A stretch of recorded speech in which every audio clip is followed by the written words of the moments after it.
In this episode, the boys talk today about his brain tumour and raising a son. Wow, sounds hard. And that feeling you get when they first wake up, see you're still there and they smile at you, it was like 100 times that. My friend had a baby, now he don't sleep no more. Waves crash in his eyes, tides on the nursery floor. Oh, my friend had a baby. I'm just waking up wheezing now, so I know. I get out of bed, I'm like, Dave, you'll love this because you're in the health space. So where we were staying up the north there, wife and I were in the off main house cabin, and there's no outside light whatsoever. So she's pregnant, so she's gone to bed. I've stayed up playing a card game called Cumbia with my brother until about 2:30 in the morning, yelling and just drinking anything that's available in the house. I go out and I'm like crab walking along the outside of this building to try and find where the door is, and I've completely overshot it and then walked straight off the balcony in the dark and dislocated my finger. My entire body is just shredded. So I've fallen straight onto gravel. I'll send you guys some photos after.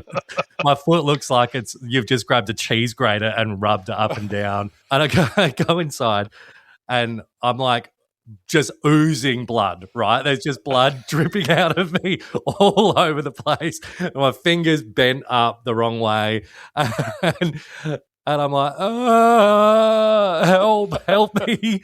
And she's gone to bed early because she's feeling sick. And she's like, I've got nothing available to give you right now at all. No sympathy. I'm not even going to look at you. And I'm sitting on the end of the bed and I'm like, oh God, I've dragged in a bunch of gravel because it's all stuck in my feet. And then I bend forward to pick up the gravel and no, it's just drops of blood soaking into the carpet. I'm like, oh man, this is bad. I love the image or the idea that a drunken, rambunctious Scot at 2 a.m. soon after yelling comes crawling into bed, oozing blood of his own mistake, and expecting the freshly woken pregnant woman to be like Mother Teresa. Get up and help me. No one. So when I came to the next day and I had an old pair of underwear because I'd only brought exactly the amount of underwear I needed. So I've like made a tourniquet around my foot so that I could get into the bed which is all white, and it didn't work at all. So I've like just smeared blood all through the bed. And she's just I'm surprised it didn't work. One of the first things I learned in combat first aid is that used underwear make the best tourniquets. Well, look, it didn't get the job done. So it's the underwear's fault. Yeah, that's the ADF, the ADF's mistake in training you, then training me how to do that. So, yeah, so it was good times. I want to know what noise you made as you fell off the balcony. Was it just it was so shocking to me that I'd fallen off and when I would say the drop off on the end would have been about 70 centimeters. Okay. Right. So 70 centimeter free dead fall. It all happened so quickly I didn't even know that it happened, but I would imagine it would be similar to like a dying wombat or something. Just good God. All right. So you probably heard another voice in the room there. We're welcoming Dave to the podcast today, a health professional, a father and survivor of a very recent serious brain surgery to remove an affectionately named tumor, Morris. Welcome, Dave. Thanks, Scott. Thanks, Alex. Pleasure to be here. Jumping into some dicey stuff straight away, just to set the scene. Of course. Dave, you just had a huge surgery, probably one of the biggest surgeries that someone could have. Do you want to talk a little bit about what your diagnosis was and what the process was of scooping out your unwanted roommate? Yes, yeah. So addressing the elephant in the room, we're 5 weeks post-surgery and we don't really have a diagnosis. The pathology is still yet to come back. So that's some of the questions I can answer. So about 5 weeks ago, I had the lovely team at Flinders Medical Centre open up the left side of my head and remove a housemate that I never thought I would have had. I think it started back in June, July this year with a bit of a sore ear that initially had a GP visit for some antibiotics and what we thought was a bit of an ear infection. And, well, funnily enough, it didn't go away, and a referral to an ENT and a bit of a follow-up and then a CT scan showed that no, the hearing loss wasn't due to an affected eardrum. It was due to Morris, who was growing in the side of my head. So that led to some work with some pretty amazing surgeons and some pretty quick intervention by the public health system here in South Australia, ultimately resulting in the left side of my head being opened, removal of Morris, and everything being stitched back together. So lost the hearing on the left side of my head. I've got a pretty gnarly scar, which is a good talking point. Yet to come up with a good story on how that one came to be. And I guess here we are, not to gloss over things. I think the story of the gigantic, rapid growing brain tumour is probably meaty enough for most people. And Alex, you're meeting Dave here for the first time. Just to give you a little bit more background on Dave, we're talking about a guy here who's takes really good care of himself. He's a gym goer. He eats right. He rarely drinks. He doesn't smoke. And just one of those cruel moments in time where, something horrible has happened to someone who didn't really do anything to deserve it. So, it's a pretty frightening thing, really, that can happen to anyone and any background and any age. Because Dave, you're 34? 35, yeah, 35, yeah. Yep. Tell us a bit about that. Okay, you've had a few symptoms, you've had it checked, and then you finally get that, hey, you've got an unwelcome visitor in your head. And talk us through the things that the doctors told you were possibly, from a mild outcome to the worst outcome, and those conversations then with your family and, your immediate family, which includes a child. The way it developed, the way the health professionals talked about it sort of started off as, it's nothing, and then it all built up, now we're facing the worst case scenario, and then sort of things died down a little bit ultimately before the surgery. So it started off with being told initially by that first ENT that it was likely what's called a paraganglioma, which is, my understanding, is a abnormal. It's a type of tumor that grows particularly around the ear, that's particularly vascular, that's known to bleed a lot. So the ENT, which is why the ENT, first sent me for a CT, because he's like, I think it's a paraganglioma. It might be a hematoma or something, but before we sink a scalpel into it to drain it, let's make sure it's not a paraganglioma, because they're so vascular, the head having a little bit of a blood flow. They want to make sure. That was the first mention of quote-unquote tumour at that stage. And you see on your CT referral when the doctor at that stage does the usual thing of not communicating it particularly clearly. He's like, go get a scan before we put a knife in this. And you walk out the room with your CT scan going, okay, what's going on? And then you look at that imaging referral and you see query tumour. And that's a bit of a feeling to have when you go, right, the first time I've been told that this might not be an ear infection is looking at a CT scan or at a CT imaging referral. So that was a bit of a shock. That started that first conversation with my partner, who's also a medico, and that was at that stage. It was sort of quite practical, because we're both like, right, let's just treat this like we would any other patient. It's just black and white, matter of fact, these things happen. Then the CT came back and the results came back very quickly, and getting that recall from the specialist to bring your appointment forward was set a few alarm bells off because I know a thing or two about health, and I'm like, well, specialists don't generally want to see you as quickly as possible if it's good news. You know, that imaging result coming back and saying, look, it's not a paraganglioma. You need an MRI because the CT can't characterize what it is. And when the ENT goes, well, I can't manage this, I'm going to refer you to one of my colleagues.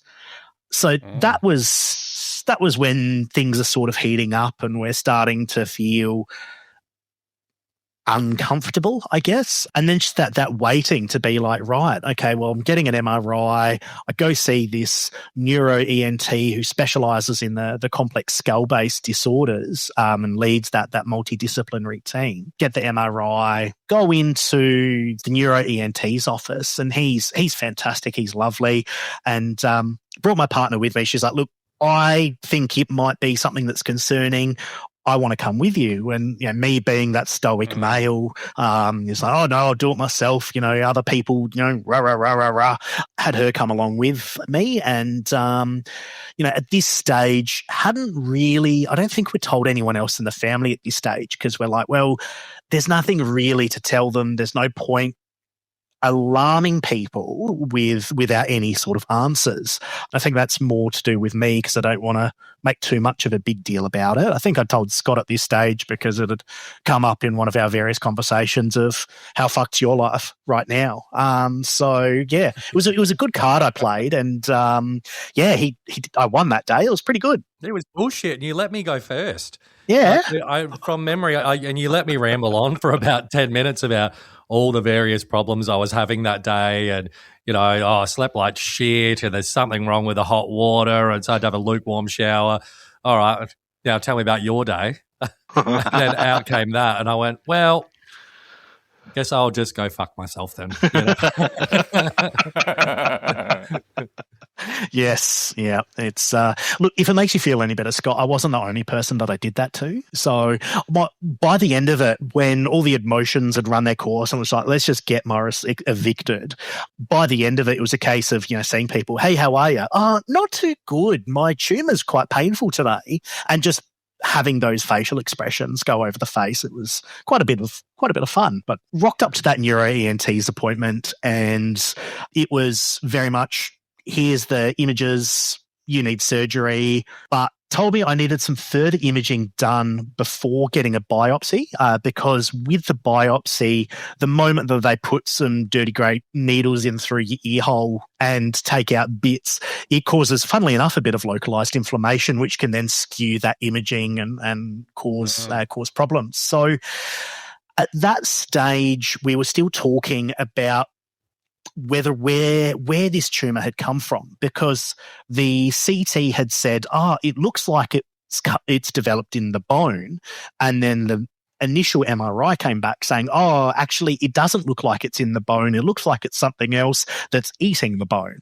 So we've got conflicting information between the CT and the MRI here, and the surgeon's like, well, I've had these other imaging specialists that I work with look at the scans, and they say you also need surgery, so let's get you booked in for a biopsy, but you also need this PET scan. And the reason why they did that scan is they wanted to see the metabolic activity of Morris, plus if there was any metabolic activity elsewhere. One of the things that they were looking at that stage was whether or not it was bony in origin. And my understanding is that bone tumours, bone cancer tends to start, and when this doctor jumps on the podcast, another thing for him to correct me on will be saying that, you know, probably not the case, but my understanding is that it normally starts in the long bones of the body, you know, the arms, the legs, those sort of bones, doesn't tend to start in the skull. That was then setting off some pretty big alarm bells, because without getting any reassurance, I was told, you've got a tumour, it might come from the bone. If it's come from the bone, it's probably started elsewhere in your body and it's metastasized and spread to your skull. Let's go see where else it is in the body. Jesus. That was a great time, having a look where these PET scans are done. Fairly long lead times, wait times, because I think there's only about 6 places in the state that do them or that were accessible. But my surgeon made a phone call, and then within 24 hours, I'm getting the VIP treatment. I'm in one of these places getting the imaging done. So it was all very picking up the pace, happening very quickly, which is great because people are taking it seriously, but also terrifying because they're taking it seriously. And I don't know about you guys, but there's one indication of good health, and that's to neglect it. So when you're not neglecting it, it's like, well, something is wrong. So had that PET scan. Pretty tedious process because you have to lie still and get the tracer pumped through you. And unfortunately, the TV that was on the wall was only playing Judge Judy, and it wasn't even a good episode. The worst place to have a boner as well. Exactly right. Exactly right. I'm just hoping that the blood had spread elsewhere by the time they did that scan. I had the PET scan, day or two went past, waiting for those results, and the surgeon was overseas visiting family and get a call from him, and he's like, right, these are the results. The good news is that it's not elsewhere in the body, localized in the head, but we've got no further information. It's given us more conflicting information to what the CT and the MRI says, so let's go get you a biopsy. At this stage, we'd booked in the biopsy and just waiting for that to happen, and I think this is where not the wheels came off the bus. I think at this stage, despite having private health insurance, my private health insurance was like, no, we're not going to cover this biopsy. You're on your own. So I'm covered for cancer. I'm covered for ear, nose, throat. I'm not covered for vascular because it was defined as a vascular abnormality at this stage. My private health insurance is like, well, too bad, you're not going to get any coverage. So it was a case of either pay for the theatre time, the hospital time, the anaesthetist, the surgeon, the everything myself, or go on the public wait list and go, well, how long's a piece of string till we get it done? And of course, all this time you're experiencing pain as well. Yeah. Well, I first noticed something was wrong with the left side of my head when I was putting in my hearing aids one day, and my left one didn't sound quite right, and it didn't feel quite right going in. It was sort of, you have to push it in a bit more, and you do have wax filters, and I'm like, maybe I just haven't serviced my hearing aids recently. Do I just need to change the wax filter? Did all of that, put it back in, still something's not going right. So, of course, I ignored it for a couple of weeks because I'm sure it would self-resolve, and unfortunately it didn't. So that's what kicked off this whole process. And over that time, the hearing got worse and worse, and the pain was not just in the ear, it was more localized in the head, the headaches, then starting to get unsteady on the feet and a bit wobbly, just not having great balance. And when at this stage, the little fella wasn't even one, and we've got a 2-story house. So at this stage, when my balance started to go, it was a case of asking my partner, hey, can you carry the kid up and down the stairs? I know you've got your own health issues and you're recovering from this, but can you walk up the stairs for me?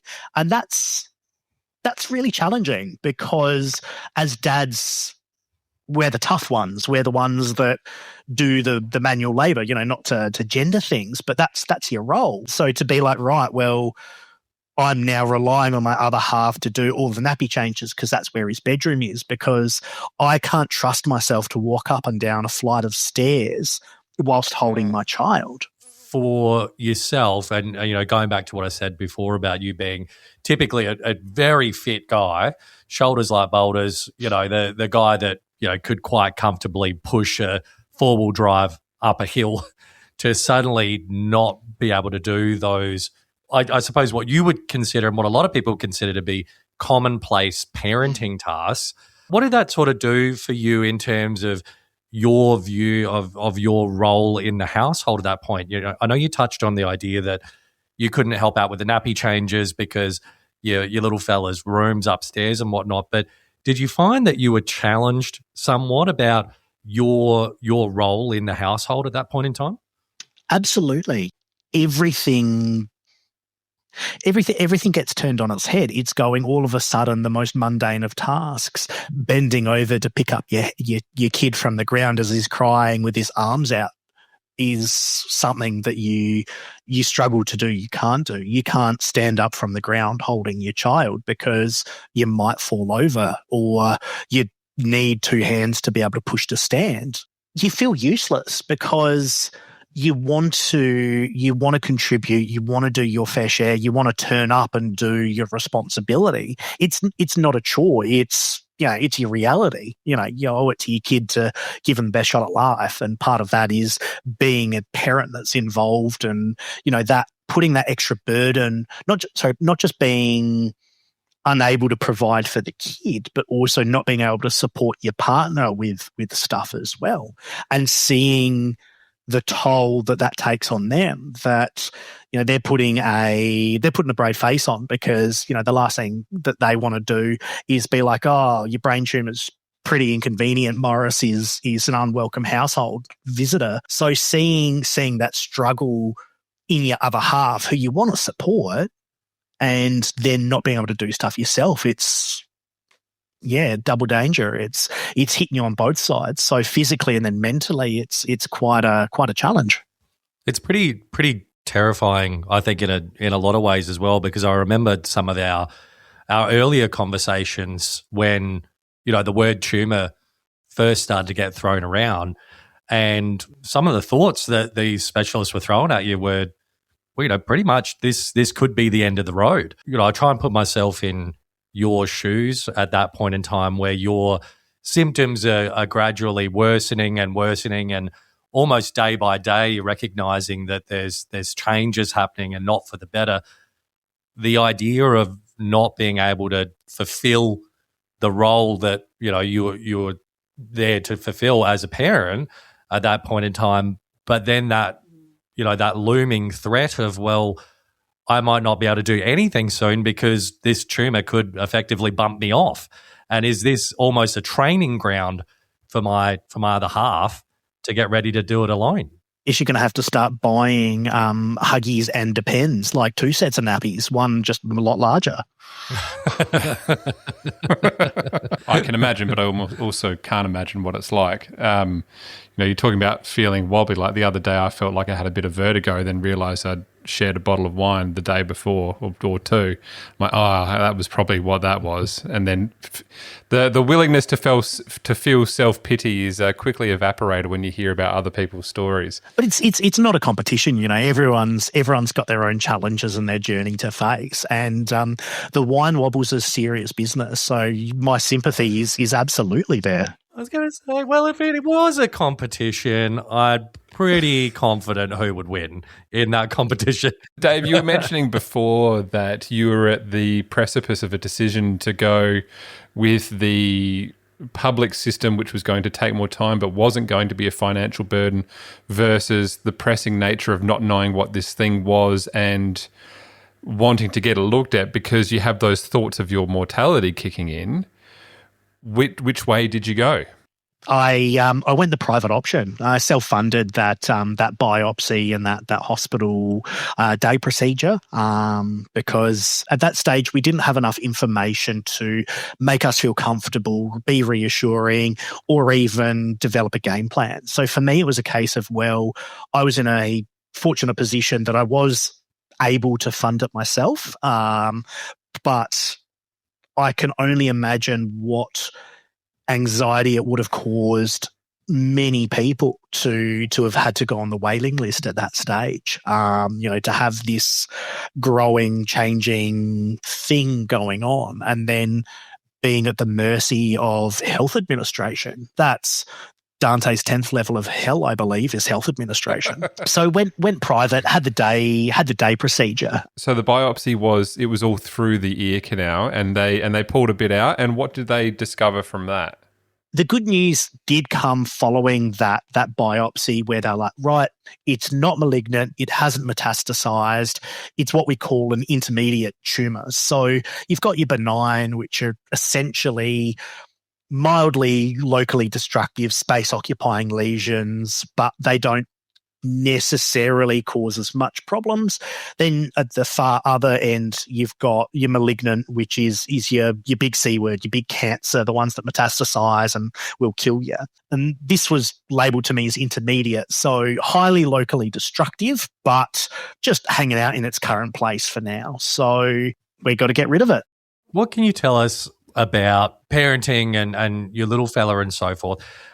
And I think one of the problems is that your son is so young that he just doesn't have that cognitive capacity to understand, well, probably illness full stop, let alone a health problem as serious as the one you're overcoming still now, 5 weeks post-op. What are some things you're willing to share with us about, I guess, the timeline of actions that you needed to put in place in the instance that this surgery wasn't successful? The practicals that, we've talked about, that slow reduction of function and balance and tolerance and the fatigue, that cognitive fatigue of going, right, it's just, what's the pain going to be like today? What's my tolerance going to be like? So you've got those symptoms, but you've also got the mental health aspects of going, I've just got less tolerance. I just can't put up with this petty bullshit. So when people are complaining about, not the serious concerns like Scott's got, but some people are just complaining that their steak was too juicy or their lobster was too buttery. It's just, you just don't have that patience for it. But then going, well, what's it going to be like post-op? At that stage, my partner was on maternity leave with a 1-year-old, going, well, my role has been the breadwinner. My role has been the one that paying, the lion's share of the mortgage, that's financially supporting the family. The kid can have the best opportunity in life, that can spend time with his parents, that can have those early years, those early formative years. So that uncertainty and no one being able to give any answer, going, well, until we do surgery, until we know the outcome of surgery, we've got no idea. You might make an okay recovery, but your recovery might be getting used to a completely different way of living. Were you ever given the option of you just might not wake up as well? No. It was always a case of, look, we'll do what we can. We'll do the best that we can do, but we can't guarantee we're going to get all of it, particularly because of the location. So until they open it, they don't know what the texture of Morris was going to be like. Was he just jelly and he'd fall apart? So they'd literally have to vacuum him out with a yanker, or is he something that's going to come out and you hold him to the sun and, all of the light touches is yours sort of moment. But yeah, so having that complete uncertainty of what to expect, but then also going, well, what's the inside of my head going to look like after surgery? I'm sure if you spoke to my partner, there were probably a lot more down days than I remember there being. But it gets to the point where you have to be like, well, hey, I'm going to focus on this positivity. I'm going to focus on this. I'm in a very privileged position of having reasonable health literacy as a health professional and having a really good personal network of a lot of other health professionals who can provide that support, whether it's, unofficial rehab, whether it's guidance, whether it's, occupational therapy, to be like, well, hey, you're going to get a stair lift, Dave, to go up and down your stairs. Pre-surgery, did you have any conversations with your son? Obviously probably one-sided, but did you do any explaining to him of what Daddy was about to do that perhaps were more for you than they were for him? Yeah. In a lot of those quiet moments, at the end of the day, the quiet reflection, it's not like a sit down, mummy and daddy going to have a chat to you. It's those quiet moments with my son where you're debriefing about the day. When I put him down to bed, it's like, hey, this is what we did today, and this is what you did, and Daddy had a scan, and this is what's going on. So there was that talking, which for me was probably the time that I did the most crying, because it was those moments of quiet reflection and journaling to a not even 1-year-old, because they take everything in, but they don't yet give you sass. There was a lot of that gentle chatting, talking through, telling him in the lead up to surgery, I'm not going to see you for a couple of days, and a lot of quiet chats and reflection assisted by the kid. So you almost like had your own little counselor there, but it's just a vessel to talk into, I suppose, at that point in time, more than anything that helped you through that. Do you think that having that quiet time and having that almost one-way conversation helped you with processing what was going on as well? Absolutely. Because historically, I would rather do anything except for have quiet reflection, and I'd rather distract myself and do everything instead of just dealing with it. I don't think I've been faced with a medium-paced sense of mortality before.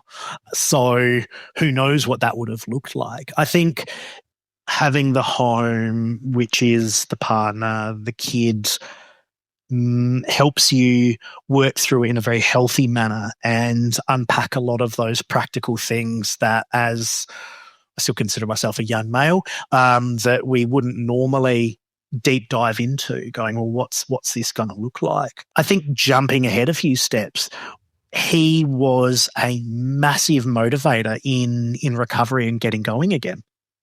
I want to do the cool shit with him. I want to run around. I want to throw him up in the air. I want to have fun with him. So I got to be able to do shit. There's no time to wallow and, oh no, there's always time to wallow. There's no time to not do the recovery. There's no time to let it get the better of you. You got to keep up. And I think one of the cool things is he's a great little personal trainer because he doesn't give you a choice. He's like, no. I want to stand up. I want you to stand up. I want you to carry me. I want to go look at the fish tank. So let's go. And I'm not sure if you've ever argued with a not quite 1-year-old, but they're pretty one-sided arguments. That happens with a 5 and a 3-year-old as well. So well versed. Just jumping ahead to the positive side of things now, and I know you're still very, very early post-op in the grand scheme of things, but have you noticed that your ability to do more of those things that you want to do, have you noticed they've started to come back? Yeah. Back to, I mean, I'm not to spoil anything, but Dave sent me a message the other day, said that I was great. I went to the park and I could do one-handed chin-ups while I held my son. And then I just then I went and did. Oh, wow, good for you, I guess. And then I was so flabbergasted by that, I had to stand up and I was out of breath. Good thing you didn't then try and tie your shoelaces. You would have fallen over. But you're noticing that starting to come back now. You know, you can get back on the ground with him. You can pick him up off the ground. Yeah, those things are there. The early days, I was very limited, and that was really tough because he'd see me and he's like, great, let's do stuff. Let's hang out. I want to see dad, because he's going through that phase where he's dad obsessed. It can be 1,000 of his favorite things in the room, and I walk in and he's just beelines to me. So that was really tough because I couldn't hold him, I couldn't do stuff with him, and he also didn't want a bar of anyone else. So despite having the most beautiful, amazing, supportive friends and family, it made it tough because he was like, right, I just want to get to dad. These days, things are improving. You know, I'm happily spending a whole day with him. I'm still appreciating that he's going down for naps, but I'm not needing to sleep or anything myself anymore during the day. But, you know, this morning was wake up, take him and the dog to the dog park, and then out to brunch, and holding him most of the time and balancing and having him sit on my shoulders and walking around with him. So I think there's a pretty funny video on social media somewhere of that my partner put up of me walking with him, holding his hands, and I think my other half put up the caption of "Guess who's learning to walk again" or something like that about the two of us. Thinking about obviously the impact of that on your family, and you're thinking forward constantly. Okay, what does tomorrow bring? What will I be doing? Have you thought further into the future that maybe when you're doing a speech at your son's 21st, so this will just be a blip on the radar?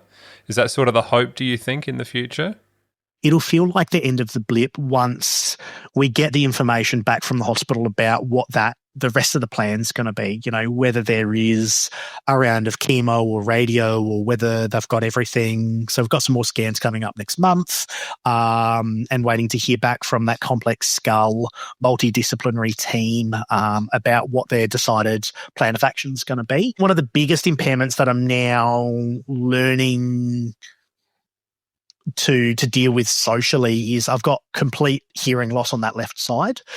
So the little things like not knowing where sound comes from is interesting because I can hear the kid, but I sometimes don't know where he's gone. So I'm like, shit, where's he gone? Go chase him there. So there's that hope for a degree of hearing rehab that potentially they can do an implant later down the track to have some hearing back on that left-hand side, which is pretty freaking amazing. Once that happens, it'll feel like, that was just a minor thing that happened. How funny was that, I was worried that my life was going to be different. But even still, it'll be a very minor thing to deal with in the long term and very quickly be swallowed up by the more important stuff in life. With that point in the conversation there, I think it's probably a good time for us to move into one of our segments. Dave, if you've listened to our previous episodes, you'll know that Word of the Week is earth-shatteringly popular and is revered across multiple continents, where we're regularly contacted saying, how are you guys so funny and so interesting, and don't you ever stop doing this segment. So I'm going to get Alex to cue up that music and jump into Word of the Week. It's time for Word of the Week. It's time for Word of the Week. It's time, oh yeah, for Word of the Week.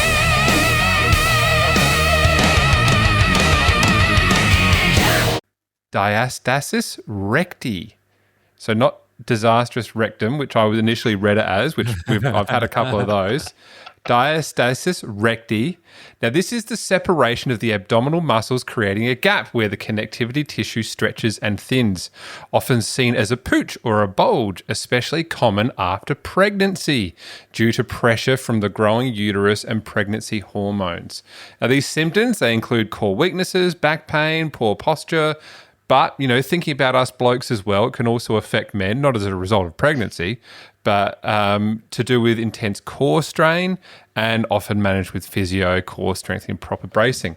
That's diastasis recti, which is basically your tummy muscles pulling apart down the middle and all the bits falling out. Well, not falling out. Yeah, and I can imagine, Dave, I'm thinking, is this something that you've had to help with? I'm remembering back in physio school, the way that you test it is you get them lying back, doing a slight crunch, and you're basically see if you can stick your fingers into their stomach and go, how deep can you go, how much of a gap? And I think I remember one of our lecturers telling us that if you can fit wider than 2 fingers in without touching the sides of the abdomen, it's a problem. Now, I'm sure there's women's health physios listening being like, that is so badly butchered. So please consider my commentary on this to be layman's commentary and not a qualified health professional. But gents, if in doubt, encourage and support your other half going to see a women's health physio, because they are amazing. They do some incredible work, and not just for the rectus diastases. I can't even say it myself. Yeah. I think it nearly happened to me on Christmas Day after I had about 7 kilos of ham. Are you sure that wasn't a disastrous rectum? that was nearly a disaster. Well, it definitely was a disastrous rectum. And I think Dave's excellent point about nothing should be considered personal or professional is the general consensus about how this podcast works. So it's always good to remind people, don't pay any attention to anything. Thank you very much for listening to Word of the Week. After the break, Scott, I believe you've got another How to Dad special. I am very excited about this one, and I think we've got the perfect person to help us out with this question. Oh, my friend had a baby. Life flipped like a coin. Oh, my friend had a baby. Chaos joined the joy.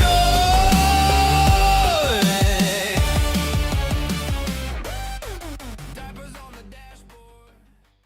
I hope you're enjoying this episode. It's my favorite podcast. If you like it, give it 5 stars and tell your friends and family. My daddy's best.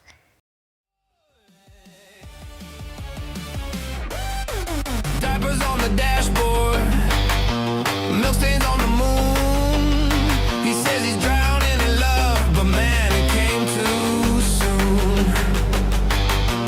Bassline pounding, heartbeat, wah-wah guitar scream. Parenthood's a dubstep drop, not some easy dream.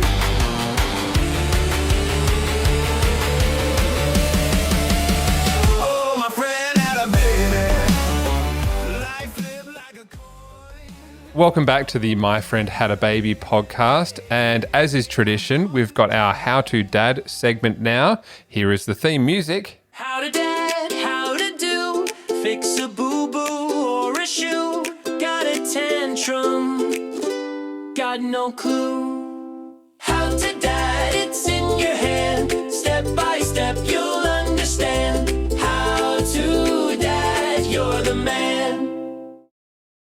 Scott, what is your How to Dad question this week? I'm very excited to ask this question to someone who maybe has got some professional guidance on this one, and in the theme of health-related questions and so forth. This question was born out of something I saw on Christmas Day that I shamefully found very, very funny. But then it dawned on me that this is, I need to stop laughing at these things first of all. But then, so I'll just set the scene. We're in the supermarket and we're just stocking up on stuff for Christmas Day. Your normal sort of last minute panic buying and so forth. And a kid ran past and just fully dinged his forehead on the handle of the shopping trolley, and it was almost like cartoon-esque.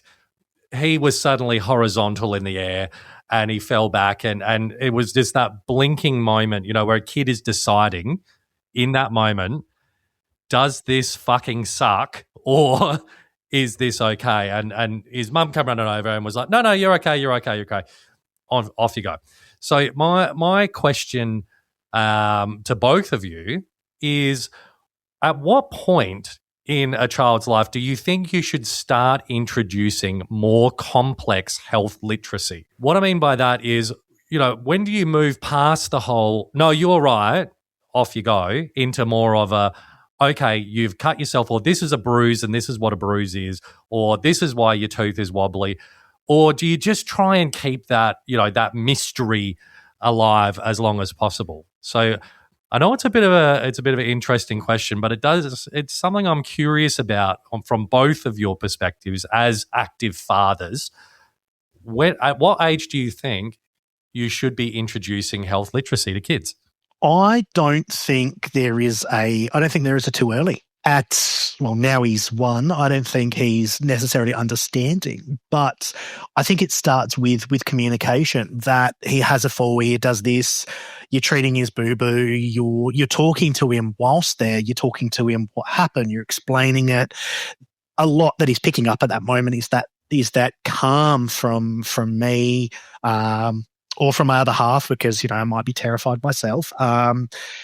I'm the only one that's caused him to go to hospital so far from falling from heights. So, once again, take what I say with a pinch of salt. But, if it's something that's not an ambulance call, that communication, that calm, that talking, that explaining to him what's happening, I don't think that, it starts off as communication, but when they start asking the why, when they start asking what's going on, that's... Sorry, my dog's throwing up in the background.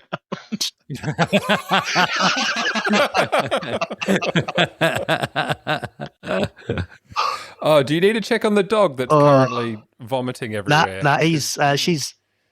You're all right? She's got such a bad survival instinct that she chokes on her own hair sometimes. You're right? We good? That's fantastic. I'm going to open the door so you can go get a drink. Go on. Good girl.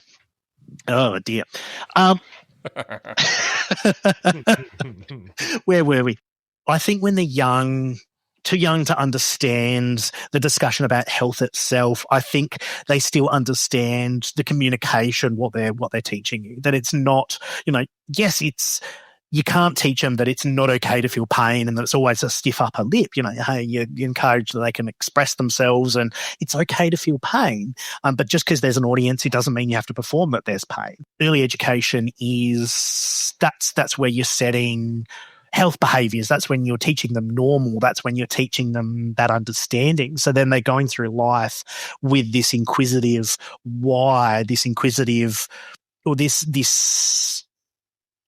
intelligence, this questioning, this wanting to explore and understand. So you're opening those doors, and I think that will allow them a better understanding of what's going on and give them that better health literacy because they're learning it from the start. It's normal rather than later in life going, at 17, what's the birds and the bees? With what's happened with you, Dave, in the last 6 months, do you think that the level of health literacy that you and your partner have got, both being in that medical space, do you think that's helped you come to terms with what's going on, or has it hindered you in some ways because you know all of the possibilities of what it could be? Or is it a bit of a slice of both pies? I think in the early stage, you can jump to that what if, that those hypotheticals, those worst case scenarios. But when it came to living it, going through it, explaining it to other people, and also by extension, my son, it makes it easier to be able to translate, to explain, to live with. So I think it really did help, absolutely. Particularly because my other half, she's very medical. She's in hospitals and working in that very acute, very complex space. So if I didn't have the health literacy or the access to health literacy that I do have, this would have been so much more stressful and so much more worrying and so much more of a problem than what it was. All right, I'm going to jackknife back over to Alex. In terms of your kids, when they're injured, when they're unwell, and so forth, do you have the sit down and chat and explain this is what the sniffles are, or do you walk them through that, or is it more of a no, I won't suggest what it could be otherwise, because I don't want you to say no, it's a ladder, and the ladder is you just say no, get over it. No, for me, it's with slightly older kids. I think it happens in two stages.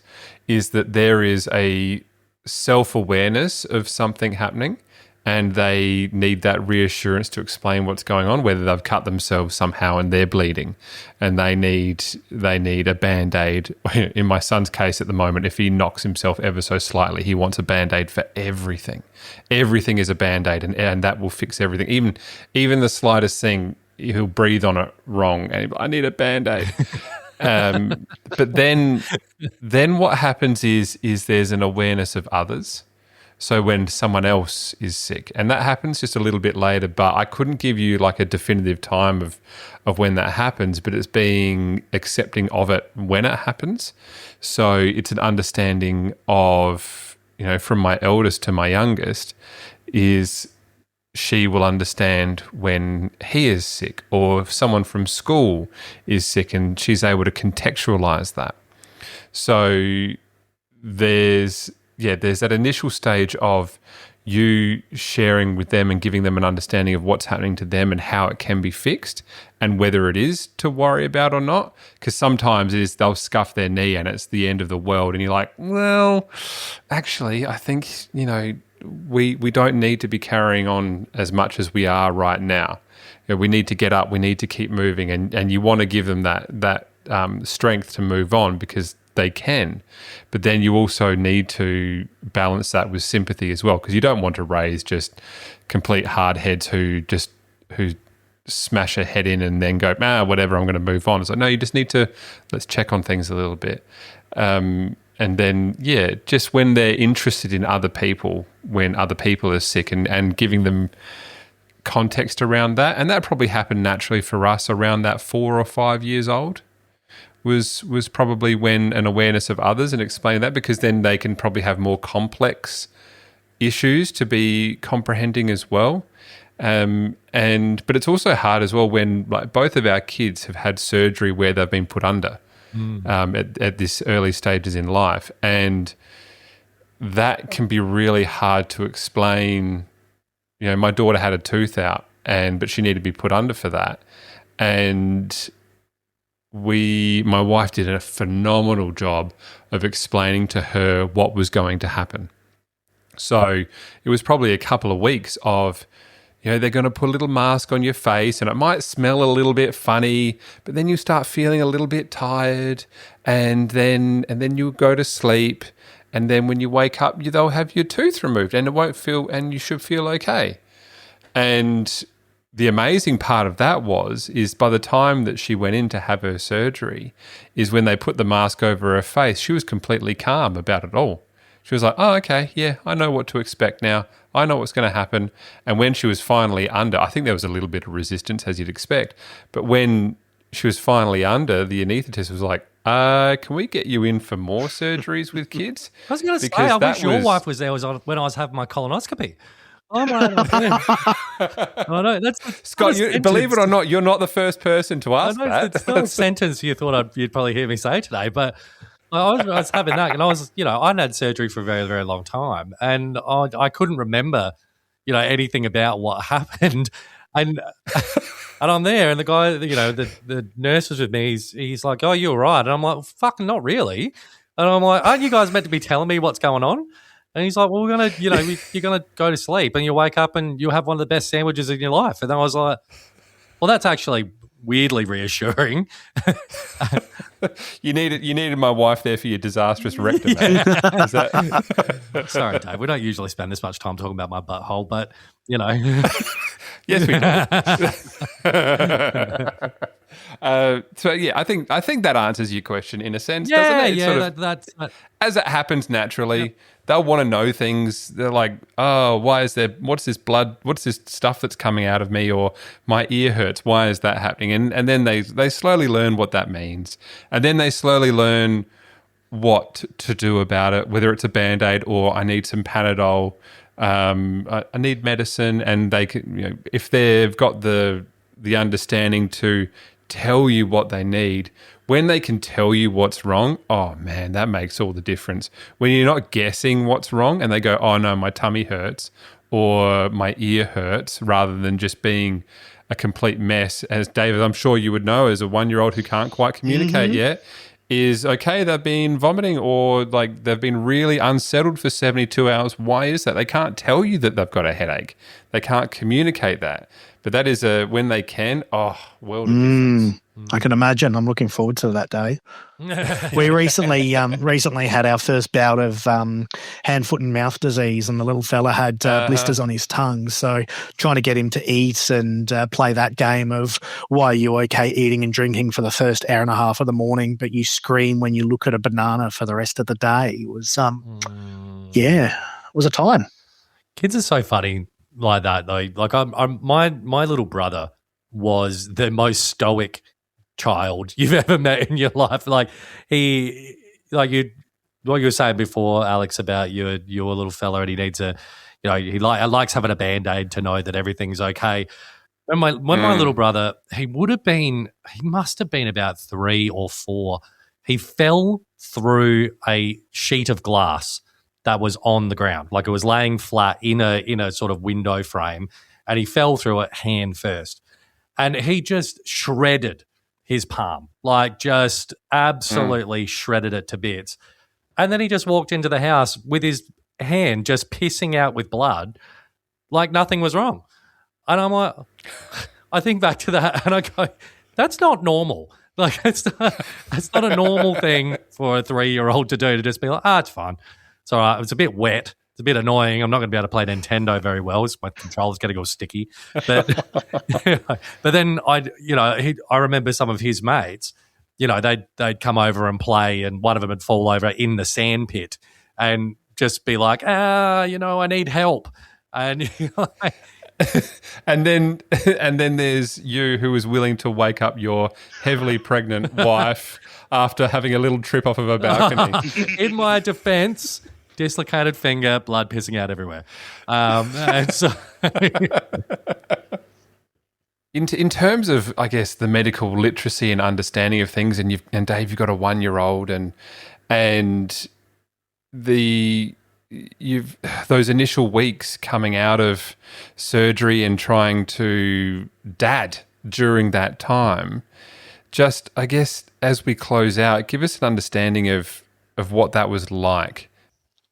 I think in some ways it was similar to the days before the surgery of losing, that progressive losing of capacity, that progressive reduction of capacity where you're not able to do as much, and coming out of surgery being able to do even less. But having that support network, doing that work before the surgery to be like, you don't have to do it all yourself. You've got that support network. And I'm in a beautiful position where I've got, a supportive partner who will do anything, and amazing friends and amazing family who turned up. But I think it was very much a case of, realizing that, you can't do it. You're a danger to yourself and others if you try and do it. So like being a dad in day-to-day life, use that support network, have that care and support from others, and say yes to when help is offered. It made all the difference being able to rely on people and have people step up and go, hey, can I help you with that? And I think that's also, following those early weeks, that's something that I think is staying with me, that, there's other people around to always help. And, there's expert resources like this podcast that can give you all of the tools that you need. You've got the friends, you've got the family, you've got that care to be able to get through stuff. And, whilst heavily pregnant women at 2 a.m. aren't the best people to wake up for help, there are plenty of other people that can help when it is needed. So I think that was a big thing to take away, that I'm now sitting with, that I'm more happy to be like, hey, I am actually struggling with this. I do need a bit of time to myself. I do need a bit of downtime. Hey, that's really helped with that communication. Yeah, that's what got us through, I think, got me through those first couple of weeks. But then progressively being able to do that little bit more with that support was, I think, a huge part of the great recovery, having everyone around me. Is your little fella sort of able, is he at that level yet where he's able to recognize that dad is able to do a bit more? Or is he, two-part question, the other part being, how did he take the initial, I suppose the word was no, like he wants to do this and you're having to, medically having to say no. We were quite fortunate that it was very well timed, that he was needing quite regular breaks and naps and everything, so he was naturally tiring himself out. But there were quite a number of occasions where he'd want to get up, he'd want to walk around, he'd want to do something, and he'd want to do that with me. So my other half or a family member would be the one that would have to take him there.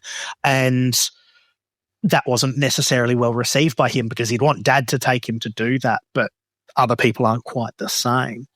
And as far as how he took my lack of ability, I think at the start he didn't really notice. Like when I shaved the beard so they could open up the head and everything like that, everyone's like, "Oh, the kid's not going to recognize you. It's going to make him cry." He didn't blink. He didn't even notice that I looked completely different, that I was beardless for the first time in over half a decade.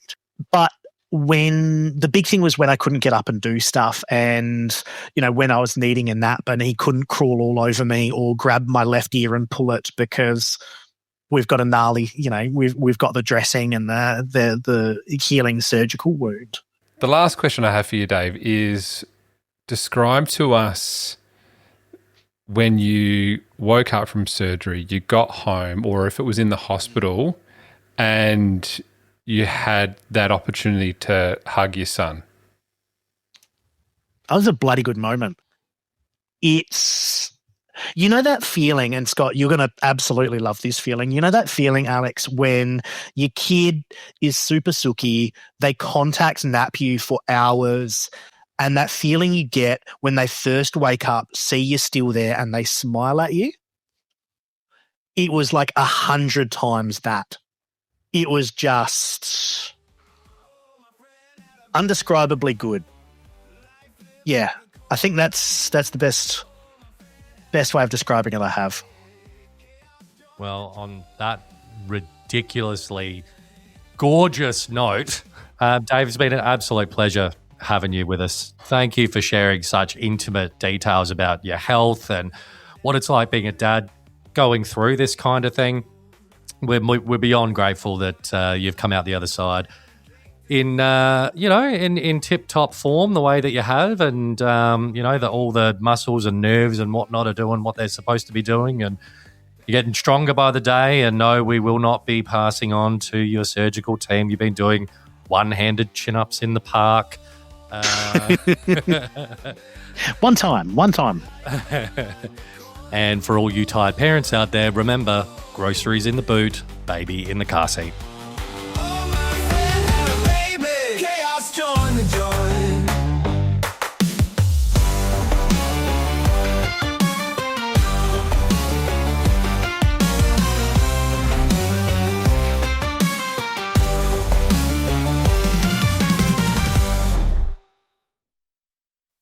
Podcast.